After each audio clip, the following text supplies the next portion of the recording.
रात का समय था और मैं अपने कमरे में सुकून से सो रहा था जब अचानक मुझे कमरे में किसी और की मौजूदगी का एहसास हुआ, जैसे कोई मेरे कदमों के पास बैठा है। मैंने देखने के लिए आंखें खोलीं और देखा कि ये वही है जो आज भी मेरे कमरे में खिड़की से फांद कर अंदर आ गई थी। उसने अपने चेहरे को नकाब में छुपा रखा था। वह बहुत डरी और सहमी सी मेरे कमरे में मेरे बिस्तर के पैरों की तरफ बैठी थी। मैंने उससे कहा कि तुम डरो नहीं, आराम से बैठ जाओ। जाने वह किससे इतनी डरी हुई थी और रात के इस समय कैसे यहाँ तक आ जाती थी, और जाने क्यों मैं उसके डरने से मजहूज होने लगा था। ये आज मेरी जिंदगी में कैसा दिन आया था। रात का समय था। वो कम उम्र लड़की मेरे सामने बैठी थी। उसने बहुत प्यारा सा परफ्यूम लगा रखा था जिसकी वजह से मैं पागल हुआ जा रहा था, पर एक बहुत बड़ा जुल्म किया हुआ था उसने अपने चेहरे को नकाब में छुपा रखा था, लेकिन उसकी आंखें बता रही थीं कि वह बहुत ज्यादा हसीन और खूबसूरत लड़की थी, क्योंकि आंखें औरत के चेहरे की आधी खूबसूरती होती हैं। और इस तरह तो वह बहुत ज्यादा खूबसूरत थी। वह बहुत डरी और सहमी सी मेरे कमरे में मेरे बिस्तर के पैरों की तरफ बैठी थी। मैंने उसे कहा कि तुम डरो नहीं, बैठ जाओ आराम से। एक बड़ी अजीब बात है कि ज्यादातर मर्द इस बात को कभी स्वीकार नहीं करेंगे, लेकिन इस तरह की डरी सहमी हुई लड़की मर्द को ज्यादा अच्छी लगती है, न कि एक कॉन्फिडेंट वाली औरत जो उसके सामने बैठी हो और उसे ये बताए कि मैं किसी से नहीं डरती। पर सवाल यहाँ ये था कि जाने वह किससे इतनी डरी हुई थी और रात के इस समय कैसे यहाँ तक आती थी, और जाने क्यों मैं उसके डरने से मजहूज होने लगा था। लेकिन उस लड़की का राज जानकर मेरी जिंदगी इस कदर अपनी डगर से हट जाएगी, ये मैंने सोचा भी नहीं था, जबकि मेरा उससे कोई वास्ता नहीं था। पर वह मेरे लिए मेरी जिंदगी का सबसे बड़ा सच बन गई थी। मुझे उससे प्रेम हो गया था, वो भी सच्चा वाला प्रेम। पर यह कहाँ पता था कि जिस लड़की की सिर्फ आंखें देखकर मैं उसका दीवाना हो गया हूँ, वो कोई और नहीं बल्कि मेरी अपनी सगी। मेरा नाम राजीव है। मेरी उम्र 22 साल थी जब मेरी माँ ने मेरी शादी करने का शोर मचा दिया। मैं अपनी माँ के सामने चीखता चिल्लाता रहा कि 22 साल की उम्र हुई है, 42 की नहीं। क्यों आप मेरी शादी करने पर तुल्ली बैठी हैं? लेकिन मेरी माँ का कहना था कि शादी तो करवानी है, वो भी उनकी पसंद की लड़की से। मैं अच्छा खासा हसीन और खूबसूरत मर्द था। सोचा कि माँ जब कोई लड़की पसंद करेगी तो वहां जाकर भी यही बताएगी कि मेरा बेटा तो बड़ा खूबसूरत है। माँ ने मेरे लिए एक लड़की पसंद भी कर ली और मुझे आकर बताया कि बहुत बड़े बिजनेसमैन की इकलौती बेटी है और उसका बाप बिस्तर पर पड़ा है, यानी डेथ बेड पर। उस जमाने में मेरी कोई नौकरी नहीं थी। मेरे बाप का छोटा मोटा कारोबार था, बस मैं वहीं देखा करता था। लेकिन सच कहूं तो वो कारोबार दिन ब दिन मेरे हाथों से डूब रहा था, क्योंकि मुझे कारोबार की कोई समझ नहीं थी। माँ ने कहा कि लड़की का बाप बिस्तरे मर्ग पर पड़ा है और सारी जायदाद की अकेली मालिक है, तो सच कहूं तो मेरे दिल में भी ख्वाहिश जागी कि बस इसी लड़की से मेरी शादी हो जाए। क्योंकि कोई माने ना माने, पैसे तो सबको अच्छे लगते हैं, मुझे भी, क्योंकि पैसे के बिना कुछ भी नहीं। माँ ने कहा कि मैं तो हाँ कर आई हूँ और तुम्हारी तस्वीर भी दिखा दी। उन्होंने भी हाँ कर दी तो उनको बहुत पसंद आए।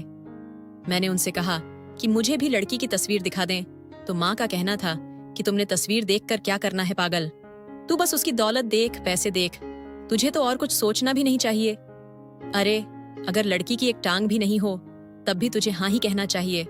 मैंने कहा, माँ कहीं वाकई उसकी एक टांग तो नहीं है? तो मेरी माँ हंसने लगी कि क्या मैं तेरी शादी एक टांग वाली लड़की से करवाऊंगी? उसका बाप बीमार है, इसलिए वो चाहते हैं कि इसी महीने शादी हो जाए। बस अब देख लेना अपनी पत्नी को। वैसे भी हमारे जमाने में तो यही होता था, ये तुम लोगों ने ही आजकल नए रिवाज निकाल लिए हैं। अब क्या तुम 5 दिन भी इंतजार नहीं कर सकते? बस यूं समझो 2-4 दिन में शादी है तुम्हारी और लगन है तुम्हारा। मैंने माँ से कह दिया कि ठीक है, मुझे कोई परेशानी नहीं है। मुझे मेरी माँ पर भरोसा था, क्योंकि इससे पहले भी वो मेरे लिए लड़कियां देख चुकी थी और उनको भी लड़की मुश्किल से ही पसंद आती थी। चाहता तो मैं भी यही था कि मेरी शादी बहुत धूमधाम से हो, दोस्तों के साथ कव्वाली नाइट मनाऊं और मजे करूं। लेकिन फिर सोचा कि जिस लड़की से मेरी शादी हो रही है वो तो सोने की चिड़िया है। जब उसका बाप इस दुनिया से चला जाएगा तो सारी दौलत उसकी और उसके जरिए मेरी ही हो जाएगी। फिर तो मेरी जिंदगी की हर शाम पार्टी जैसी होगी, तो मुझे परेशान होने की जरूरत ही क्या है। मैं तो बहुत खुश था। यूं समझो कि खुद को ऐसा बादशाह महसूस कर रहा था जिसका जल्दी ही ताजपोशी होने वाली थी और उसे एक शहजादी भी मिलने वाली थी। ये बात थोड़ी अजीब थी कि मेरी माँ ने मुझे भी तो लड़की को देखने नहीं दिया था। यहाँ तक कि उसकी तस्वीर भी नहीं दिखाई दी। लेकिन अमीर लोग तो ज्यादातर खूबसूरत ही होते हैं, क्योंकि वे अपना बहुत ख्याल रखते हैं। ये तो गरीब होते हैं, जिनके पास खाने को भी पैसे नहीं होते, तो फिर अपना ख्याल कैसे रखेंगे। इसलिए मुझे पूरा यकीन था कि लड़की बहुत ज्यादा खूबसूरत होगी और मुझे परेशान होने की कोई जरूरत नहीं है। बल्कि अगर मेरी माँ मेरे लिए रिश्ता नहीं देखती तो मुझे कोई आसपास की लड़की ही मिलती, जिसने ज्यादा से ज्यादा मेकअप किया होता और बस उसके साथ मेरी जिंदगी गुजर जाती। और उसमें एक ही खूबी होती कि वो खाना बहुत अच्छा बनाती। पर यहाँ तो मुझे पापा की प्रिंसेस मिल रही थी, इसलिए मैं बहुत ज्यादा खुश था। शादी की रात तक अपनी दुल्हन को नहीं देखा, और जब देखा तो हालत ऐसी हो गई कि जैसे आज तक किसी दूल्हे की नहीं हुई होगी। मैंने अपनी हीरा नाम की दुल्हन को अपनी सुहागरात पर ही देखा था। वो घूंघट किए बैठी थी, और जब मैंने उसका घूंघट उठाया तो मुझे ऐसा लगा जैसे मेरे साथ इस दुनिया का सबसे बड़ा धोखा हो गया है, क्योंकि वो लड़की इस कदर बदसूरत थी कि कोई भी मर्द उसके पास जाने से इनकार कर दे। उसका वजन 100 किलो से ज्यादा होगा, उसकी रंगत करीबन काली और नैन नक्श भी अजीब भद्दे से थे। मैंने तो उससे पूछ लिया कि वो कौन है और मेरी दुल्हन कहाँ है। शायद मेरे साथ कोई मजाक हो रहा था। शादी की रात पर अक्सर दूल्हे के साथ ऐसा मजाक किया जाता है जिसमें उसकी खूबसूरत दुल्हन की जगह घराने की सबसे मोटी, बदसूरत या बूढ़ी औरत को बैठा देते हैं, और जब दूल्हा घूंघट उठाता है तो हैरान हो जाता है। बाद में उसकी प्यारी और खूबसूरत दुल्हन को उसके पास ले आते और कहते हैं कि ये लो तुम्हारी पत्नी तो ये है। पर मेरे घराने में था ही कौन जो ऐसा मजाक करता। शादी भी तो सादगी से हुई थी और सब मेहमान जा चुके थे। अब मुझे समझ आ गई थी कि जो मुझसे ये मजाक कर रहा था वो कोई और नहीं, मेरी किस्मत थी, और अब मजाक हो चुका था। अब तो मेरा दिल कर रहा था कि कहीं से कोई निकल आए और कहे कि तुम्हारे साथ मजाक हुआ है। बेशक वो कोई आत्मा ही क्यों ना हो। मैंने घूंघट उठाया था, लेकिन उसके बाद मैं एक लफ्ज नहीं बोला। मैंने उसको एक नजर देखा भी नहीं और फौरन निकल के बाहर चला गया। मैं फौरन अपनी माँ के कमरे की तरफ भागा। वो मेरी जिंदगी बर्बाद करके खुद सुकून से सो रही थी। मैंने दरवाजे को ऐसे पीटा था जैसे मेरे अंदर किसी बदअखलाक पुलिस वाले की रूह आ गई थी। मेरी माँ बाहर आई तो मुझे देखकर उसकी जान में जान आई। पागल हो गया है, अक्ल है कि उड़ गई? इस वक्त यहाँ क्या कर रहा है? और शक्ल ऐसी क्यों बना रखी है जैसे अपनी सुहागरात पर ही रंडुआ हो गया है? मेरी माँ भी गुस्से में थी। काश ऐसा ही होता, क्योंकि उससे अच्छा तो मैं मर ही गया होता। वो जो कमरे में बैठी है ना, उसे दुल्हन कहना गुनाह है। ये तूने मेरे साथ क्या किया माँ? मैंने तुझ पर भरोसा किया और तूने मेरी मौत का इंतजाम कर दिया। मेरी माँ ने कहा कि क्या मतलब, मैंने क्या वहां पर किसी चुड़ैल को बिठा दिया है? मैंने कहा कि चुड़ैल ही होती, चुड़ैल भी बड़ी खूबसूरत होती है, बस चुड़ैल के पांव उल्टे होते हैं। मुझे बस यही करना था, उसे वापस भेज देना था, क्योंकि मेरे अंदर अब उसके साथ रहने की चाह नहीं थी। लेकिन जब मैंने अपनी माँ को ये बात बताई तो उन्होंने गुस्से में आकर मेरे गाल पर एक जोरदार थप्पड़ जड़ दिया। पागल तो नहीं हो गया तू? वो लड़की नहीं, तेरा ब्लैंक चेक है और तू ऐसी बातें कर रहा है। पागल, तू बहुत जल्द बहुत अमीर होने वाला है। मैंने अपनी माँ से कहा, हाँ मैं अमीर हो जाऊं और साथ ही मर भी जाऊं। अमीर हो जाऊं पर अपनी जिंदगी भी बर्बाद कर लूं। नहीं चाहिए ऐसी दौलत। क्या फायदा ऐसी दौलत का, ऐसे पैसों का जो बाद में मुझे अपना इलाज करवाने में ही खर्च करने पड़े, या फिर मुझे बहुत सारी बीमारियां लग जाएं, या फिर मैं पागल हो जाऊं। माँ ने कहा, ओ पागल, तू अपनी बुआ पर गया है। एक बार उसका बाप मर जाए और सारी दौलत तेरे नाम हो जाए, फिर तुझे उससे कोई ताल्लुक रखने की क्या जरूरत है? फिर मेरा बेटा जिस लड़की से कहेगा, मैं उससे अपने बेटे की शादी करवा दूंगी और अपने अमीर तरीन बेटे के लिए परी जैसी लड़की ले आऊंगी। तेरी माँ सब जानती है। घाटे का सौदा आज तक नहीं किया मैंने, वरना मेरा कोई दिमाग खराब था कि अपने हीरे जैसे बेटे को उस मोटी घसीट के हवाले कर देती। मैंने कहा, हीरा क्या होता है? इस लड़की का नाम हीरा किसने रखा है? और माँ कहने लगी, उसका नाम हीरा नहीं लक्ष्मी है, लेकिन उसका बाप उसे प्यार से हीरा कहता है। हम भी हीरा ही कहेंगे, क्योंकि हमारे लिए तो वो वाकई हीरा है, लेकिन ऐसा हीरा जिसे हमें बेच देना है। पर जब तक उसका बाप मर नहीं जाता, उससे अच्छे तरीके से पेश आ। बस यूं समझ ले, कुछ दिन की तकलीफ है, फिर सुकून ही सुकून है। मेरी माँ की अक्ल पर मैं हैरान था। सोच भी नहीं सकता था कि वो इतना गहरा सोचेंगी, वरना हमारे पास था ही क्या? एक छोटा सा घर जिसकी हालत इतनी बुरी थी, पर हमारे पास उसे ठीक करवाने के भी पैसे नहीं थे। मैं वापस कमरे में आया तो मेरी पत्नी जाग रही थी। मैंने उसे कहा, चुपचाप सो जाओ। पूछने लगी, आप कहाँ चले गए थे? मैंने कह दिया, अपने किसी दोस्त से फोन पर बात कर रहा था। उसने कहा, ऐसा आपके दोस्त को इस वक्त कॉल नहीं करनी चाहिए थी, आज आपकी सुहाग रात है। मैं देख रहा था कि उसके मुंह में जुबान भी थी। उसको अपनी सुहाग रात की पड़ी हुई थी, जबकि मैं उसके करीब भी नहीं जाना चाहता था। मैंने कहा, तुम थक गई होगी, आराम कर लो।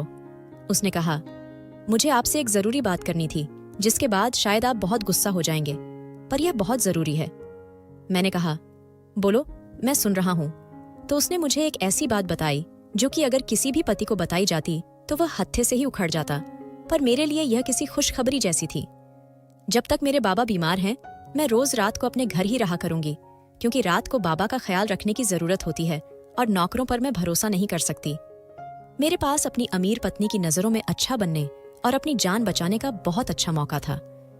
मैं कुछ भी ऐसा नहीं करना चाहता था जिससे उसे यह महसूस हो कि मैं उसे धोखा दे रहा हूं। मैंने उससे कहा, अभी हमारी शादी हुई है और तुम रात के वक्त घर से बाहर रहना चाहती हो। तुम्हें नहीं लगता कि यह बात कुछ मुनासिब नहीं है? उसका कहना था कि हाँ, ऐसा है, पर मैं क्या करूं? मेरे बाबा जिस तरह बीमार पड़े हैं, पता नहीं उनके पास कितना वक्त है।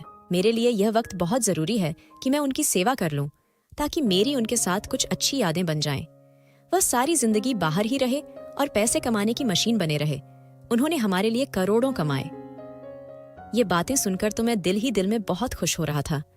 मैंने अच्छा बनने के लिए अपनी पत्नी को इजाजत दे दी कि वह रात को अपने मायके में रह सकती है, क्योंकि दरअसल मैं उसकी शक्ल भी देखना नहीं चाहता था, और मेरे लिए तो यूं था कि जैसे अंधा क्या मांगे, दो आंखें।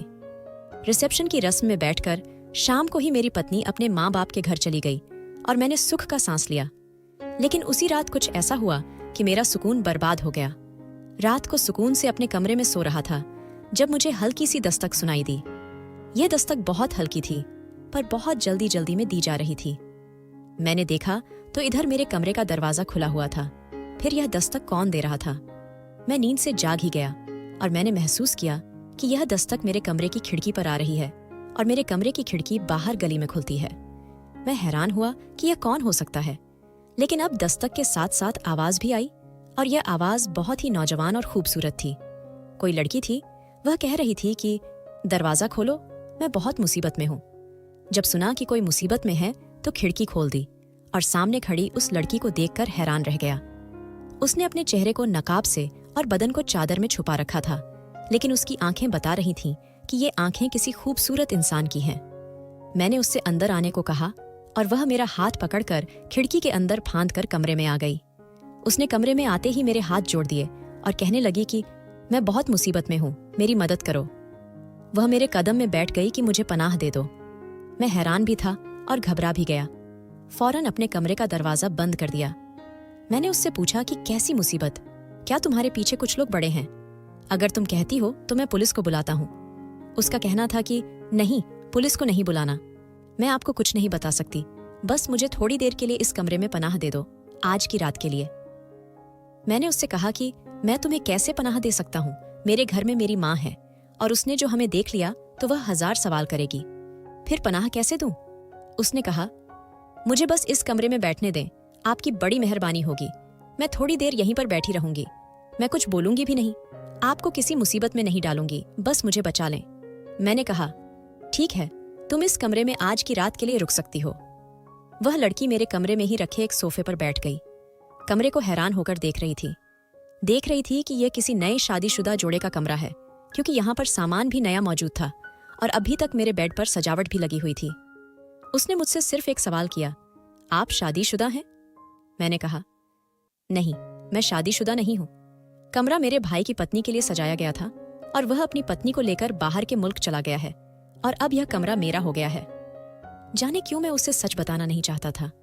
मैं उससे यह नहीं कहना चाहता था कि मैं शादीशुदा हूं। वैसे भी इतनी मोटी पत्नी का पति कहकर मुझे कौन सा फख्र महसूस हो रहा था, लेकिन मैंने यह फैसला बड़ी जल्दी कर लिया कि मुझे उसे यह नहीं बताना कि मैं शादीशुदा हूं। मैंने एक पल को भी नहीं सोचा कि वह बहुत ही ज्यादा खूबसूरत लड़की मालूम हो रही थी। उसने इतना चेहरा भी छुपाया हुआ था और चादर ऐसे की थी कि उसके पैर तक दिखाई नहीं दे रहे थे। जब मैंने अपनी पत्नी को इस कमरे में बैठे देखा तो मुझे ऐसा लगा था कि काश इसकी जगह कोई चुड़ैल बैठी होती, लेकिन अब मेरे दिल में यह बात नहीं आई कि क्या कहीं लड़की को चुड़ैल तो नहीं थी जो आधी रात को मेरे कमरे में आ गई थी, वरना कैसे आजकल कोई इस तरह गलियों में कह रहा हूं, वह भी रात के वक्त। लेकिन हो सकता है किसी भी कोई मुसीबत आई हो। उसके बाद उसने मुझसे कोई सवाल नहीं किया और वह चुपचाप एक तरफ बैठी रही। रात का वक्त ऐसा भी होता है कि जब इंसान को बहुत सख्त नींद आ जाती है और कुछ भी हो लेकिन वह सो ही जाता है। लेकिन मुझे उस वक्त भी नींद नहीं आ रही थी, क्योंकि मेरे कमरे में एक लड़की बैठी थी जो निहायत हसीन थी। मैं बार बार नजर बचाकर उसे ही देख रहा था। मैं कमरे से बाहर नहीं जा सकता था कि उसके लिए खाने को कुछ ले आऊं। कमरे में पानी रखा था, उसने पानी भी नहीं पिया, क्योंकि उसे पानी पीने के लिए अपना नकाब हटाना पड़ता और शायद वह अपना नकाब नहीं उठाना चाहती थी। जैसे ही सुबह की रोशनी फैली, मेरी आंख लग गई थी। मुझे पता ही नहीं चला कि मुझे कब नींद आ गई। मेरा इरादा तो यही था कि मैं सुबह तक जागता रहूंगा, क्योंकि वह मेरे कमरे में बैठी थी और ऐसे मुझे सोना नहीं चाहिए था।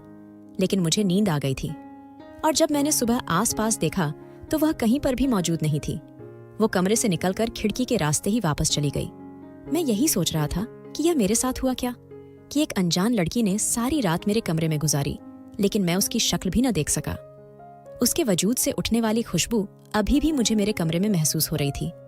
अभी मैं नींद से जागा ही था और अपने ही दिल में हंस रहा था कि मेरी पत्नी ने दरवाजा खोला और मैं चौंक उठा। उसने कहा, आप चौंक क्यों गए? मैंने कहा, क्या तुम अचानक से आ गई तो जाहिर है, क्या मैं चौंक नहीं जाऊंगा? बेशक, मैंने अभी उससे अपने रिश्ते का आगाज नहीं किया था और मैं जानता था कि वो कुछ दिन के लिए मेरी पत्नी है, लेकिन अचानक से उसकी आमद से मैं चौंक गया था, क्योंकि अगर वो देख लेती कि मेरे कमरे में कोई लड़की है तो वो गुस्सा होती और शायद मुझसे रिश्ता तोड़ देती, और अगर ऐसा हो जाता तो फिर मेरे हाथ आई सोने की चिड़िया तो उड़ जाती। बस मुझे इस बात का डर था और किसी बात का खौफ नहीं था। वह सोने की चिड़िया नहीं, सोने का हिप्पो था, लेकिन मुझे उसी के साथ गुजारा करना था।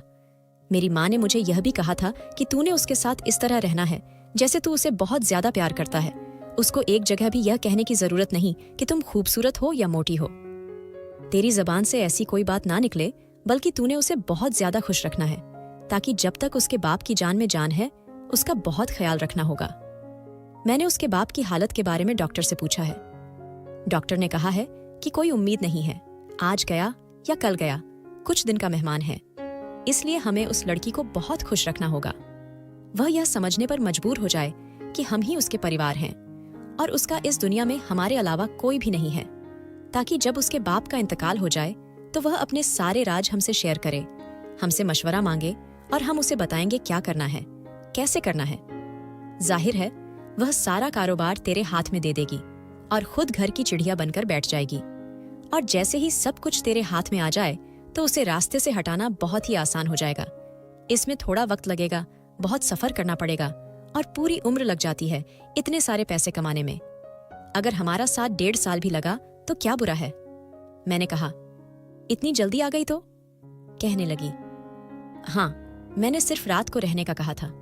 मुझे मेरी जिम्मेदारियों का एहसास है, जबकि मुझे उससे कोई जिम्मेदारी पूरी करवाने का कोई शौक नहीं था। मैंने कहा कि जाकर नाश्ता बना दो। वैसे उसने नाश्ता बहुत अच्छा बनाया था। वो घर को साफ करने लगी, मेरे कपड़े निकाल के इस्त्री किए और मुझसे पूछा कि दोपहर के लिए क्या बना दूं? तो मैंने कहा कि कुछ भी बना लेना, मुझे कोई परेशानी नहीं है। और अगले दिन भी रात को फिर से मेरी पत्नी अपने मायके चली गई और आज फिर वो लड़की मेरे कमरे में आ गई। उसने कहा कि मुझे पनाह चाहिए। मैंने उससे पूछा कि तुम क्या करती हो कि लोग तुम्हारे पीछे पड़े हैं? उसने कहा कि मैं तुम्हें कुछ नहीं बता सकती। अगर तुम मुझे पनाह नहीं देना चाहते तो मैं चली जाती हूँ यहाँ से, लेकिन अगर मेरे साथ कुछ हो गया तो फिर उसके जिम्मेदार तुम होगे। मैंने कहा, ऐसी कोई बात नहीं है, तुम परेशान हो गई हो, मैं तो वैसे ही पूछ रहा था। ठीक है, मैं तुमसे कोई सवाल नहीं करूंगा, तुम आराम से बैठ जाओ। मैंने यह बात अपनी माँ को भी नहीं बताई थी, क्योंकि मेरी माँ ने कहा था कि अपनी पत्नी की सेवा करो, उसे खुश रखो, लेकिन मैं उसकी सेवा करने के मूड में बिल्कुल भी नहीं था।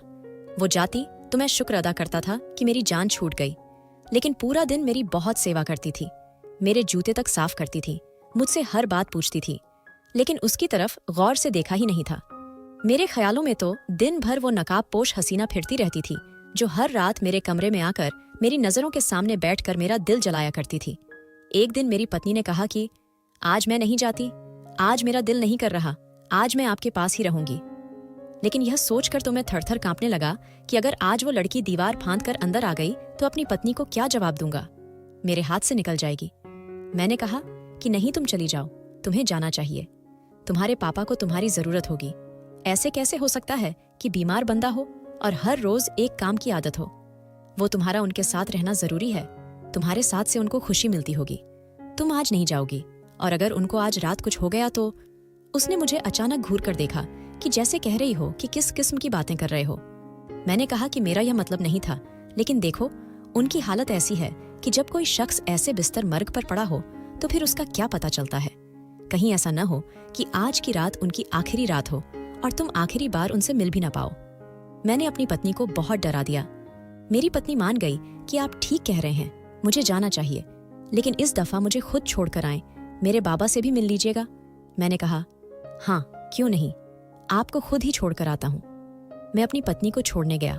थोड़ी देर ससुर के पास भी बैठ गया। उनकी बातें मुझे बिल्कुल भी अच्छी नहीं लग रही थी। मैं बोर हो रहा था, लेकिन सुन ली और फिर वापस आ गया। और आज की रात भी वो लड़की घर में ही आ गई थी, लेकिन आज मेरे जज्बात मेरे काबू में नहीं थे। मैंने बड़ी मुश्किल से अपनी पत्नी को निकाला था और मैं इस बात पर बहुत खुश था। आज वो लड़की अपनी जगह पर ही आकर बैठ गई। मैं उससे बातें करने लगा। मैं बात से बात निकालकर उसे बातों में मशरूफ था। मैं चाहता था कि वो बोलती रहे और मैं सुनता रहूं। यूं तो उसने बुर्का पहन रखा था, लेकिन महसूस होता था कि वो बहुत ही दुबली पतली और प्यारी सी लड़की थी। उसकी आंखें बेहद खूबसूरत और उसके हाथ गोरे गोरे थे। उसकी निस्बत मेरी पत्नी तो बहुत ही मोटी और उसके हाथ भी अजीब फूले हुए थे। वैसे मैंने अपनी पत्नी को कभी इतना गौर से नहीं देखा था जितना उस लड़की को देख रहा था। बिलाखिर उसने कह दिया कि अगर इस वक्त आपकी पत्नी आपके कमरे में आ जाए तो क्या करेंगे। मैंने कहा कि मेरी कोई पत्नी नहीं है। तुम्हें किसने कहा कि मेरी पत्नी है? उसने कहा कि मैं छोटी बच्ची नहीं हूं। मुझे पता है कि आपकी शादी हो चुकी है और यह कमरा आपका कमरा है।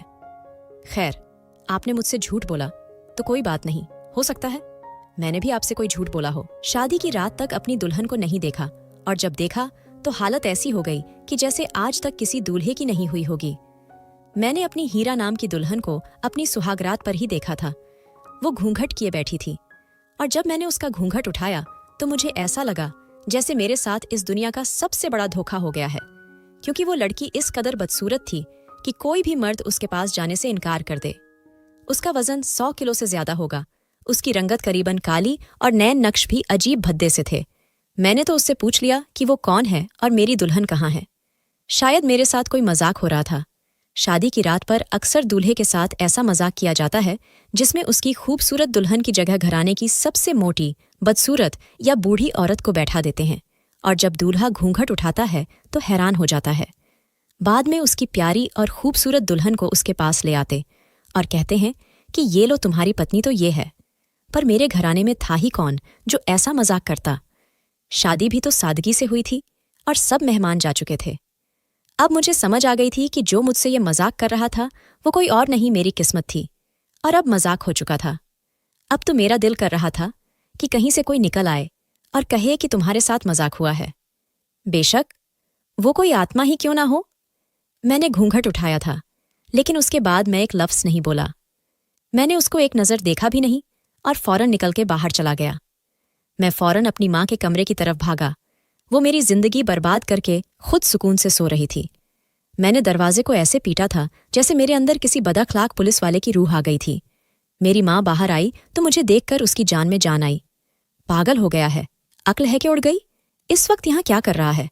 और शक्ल ऐसी क्यों बना रखी है जैसे अपनी सुहागरात पर ही रंडुआ हो गया है? मेरी माँ भी गुस्से में थी। काश ऐसा ही होता, क्योंकि उससे अच्छा तो मैं मर ही गया होता। वो जो कमरे में बैठी है ना, उसे दुल्हन कहना गुनाह है। ये तूने मेरे साथ क्या किया माँ? मैंने तुझ पर भरोसा किया और तूने मेरी मौत का इंतजाम कर दिया। मेरी माँ ने कहा कि क्या मतलब, मैंने क्या वहां पर किसी चुड़ैल को बिठा दिया है? मैंने कहा कि चुड़ैल ही होती। चुड़ैल भी बड़ी खूबसूरत होती है, बस चुड़ैल के पांव उल्टे होते हैं। मुझे बस यही करना था, उसे वापस भेज देना था, क्योंकि मेरे अंदर अब उसके साथ रहने की चाह नहीं थी। लेकिन जब मैंने अपनी माँ को ये बात बताई तो उन्होंने गुस्से में आकर मेरे गाल पर एक जोरदार थप्पड़ जड़ दिया। पागल तो नहीं हो गया तू? वो लड़की नहीं, तेरा ब्लैंक चेक है और तू ऐसी बातें कर रहा है। पागल, तू बहुत जल्द बहुत अमीर होने वाला है। मैंने अपनी माँ से कहा, हाँ मैं अमीर हो जाऊं और साथ ही मर भी जाऊं। अमीर हो जाऊं पर अपनी जिंदगी भी बर्बाद कर लूं। नहीं चाहिए ऐसी दौलत। क्या फायदा ऐसी दौलत का, ऐसे पैसों का जो बाद में मुझे अपना इलाज करवाने में ही खर्च करने पड़े, या फिर मुझे बहुत सारी बीमारियां लग जाएं, या फिर मैं पागल हो जाऊं। माँ ने कहा, ओ पागल, तू अपनी बुआ पर गया है। एक बार उसका बाप मर जाए और सारी दौलत तेरे नाम हो जाए, फिर तुझे उससे कोई ताल्लुक रखने की क्या जरूरत है? फिर मेरा बेटा जिस लड़की से कहेगा, मैं उससे अपने बेटे की शादी करवा दूंगी और अपने अमीर तरीन बेटे के लिए परी जैसी लड़की ले आऊंगी। तेरी माँ सब जानती है। घाटे का सौदा आज तक नहीं किया मैंने, वरना मेरा कोई दिमाग खराब था कि अपने हीरे जैसे बेटे को उस मोटी घसीट के हवाले कर देती। मैंने कहा, हीरा क्या होता है? इस लड़की का नाम हीरा किसने रखा है? और माँ कहने लगी, उसका नाम हीरा नहीं लक्ष्मी है, लेकिन उसका बाप उसे प्यार से हीरा कहता है। हम भी हीरा ही कहेंगे, क्योंकि हमारे लिए तो वो वाकई हीरा है, लेकिन ऐसा हीरा जिसे हमें बेच देना है। पर जब तक उसका बाप मर नहीं जाता, उससे अच्छे तरीके से पेश आ। बस यूं समझ ले, कुछ दिन की तकलीफ है, फिर सुकून ही सुकून है। मेरी माँ की अक्ल पर मैं हैरान था। सोच भी नहीं सकता था कि वो इतना गहरा सोचेंगी, वरना हमारे पास था ही क्या? एक छोटा सा घर जिसकी हालत इतनी बुरी थी, पर हमारे पास उसे ठीक करवाने के भी पैसे नहीं थे। मैं वापस कमरे में आया तो मेरी पत्नी जाग रही थी। मैंने उसे कहा, चुपचाप सो जाओ।